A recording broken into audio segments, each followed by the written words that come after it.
let's kind of dive in just a little bit into chapter 1 here, so that we have the ability to have some kind of place where we can leap off and get right away started tomorrow.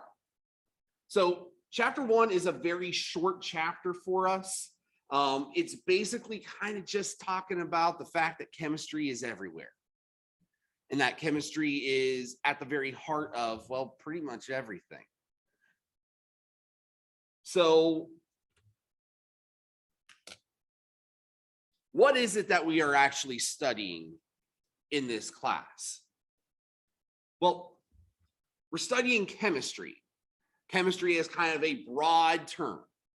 And if we look at chemistry, the broad term, we're talking about the study of the composition, the structure, the properties, and the reactions of matter. And if you know anything about science, you've probably heard the term matter before. Matter in its broadest sense being anything that takes up space and has mass. Well, that's kind of everything physical. And so if we're looking at the material world, the physical world, chemistry is everything that we do. It's everything around us. It's happening around you right now. It's happening within you right now.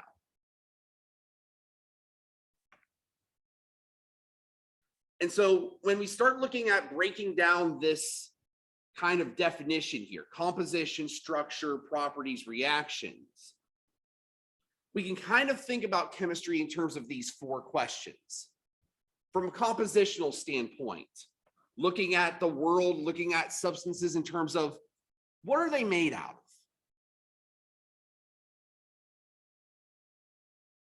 And we'll get into a lot of that tomorrow when we talk about matter more formally. Because you can kind of think that compositionally speaking, there's a lot of ways to describe stuff. We can think about things in terms of, are they solids? Are they liquids? Are they gases? Are they pure substances?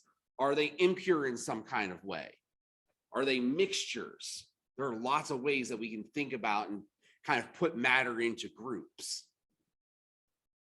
We can think about substances in terms of their structure. How is that structure put together? So kind of a classic example is carbon. Carbon can exist as diamond, very, very hard material, very, very structurally rigid, or it can exist as graphite, extremely soft, brittle. Structurally speaking, it's a series of carbon sheets lined up over top of one another. And those carbon sheets are able to move over one another, which is why pencils kind of do what they do. That's why they're able to be soft and they can mark relatively easily. 100% carbon in graphite, 100% carbon in diamond.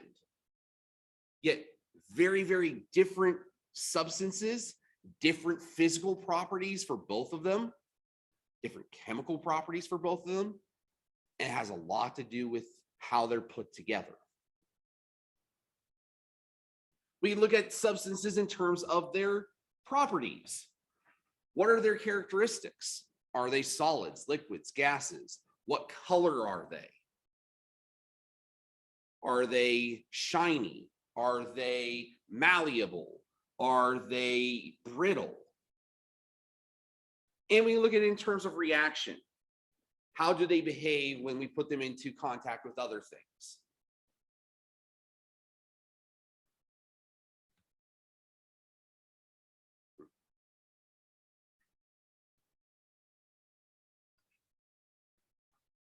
So when it comes to matter, again, we want to think about 2 ideas.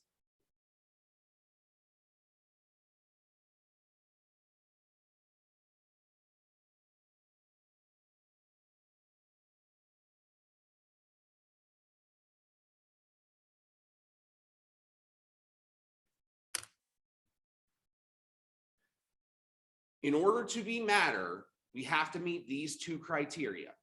Has to be an object that takes up space, has to have some kind of mass or weight. Now we can get into the differences between mass and weight at a later time. From our standpoint here on planet Earth, since gravity is the same here, they're practically the same thing. And so since those are our criteria for matter, what we can say is that pretty much anything physical is material. Material comes from the word matter. So, and acids are matter. Water is matter. The air that we breathe right now is matter. We are matter. Matter is a part of everything and in everything. And that's where we're going to stop for today. So tomorrow, 12:30, same place. We're going to get into, we'll finish up a little bit here in chapter 1. We didn't quite get through all of it. We need to talk a little bit more kind of broadly about science and scientific thought. But then we're going to dive right into matter. And that's going to be kind of where we go for this first half of the week. Have a great day.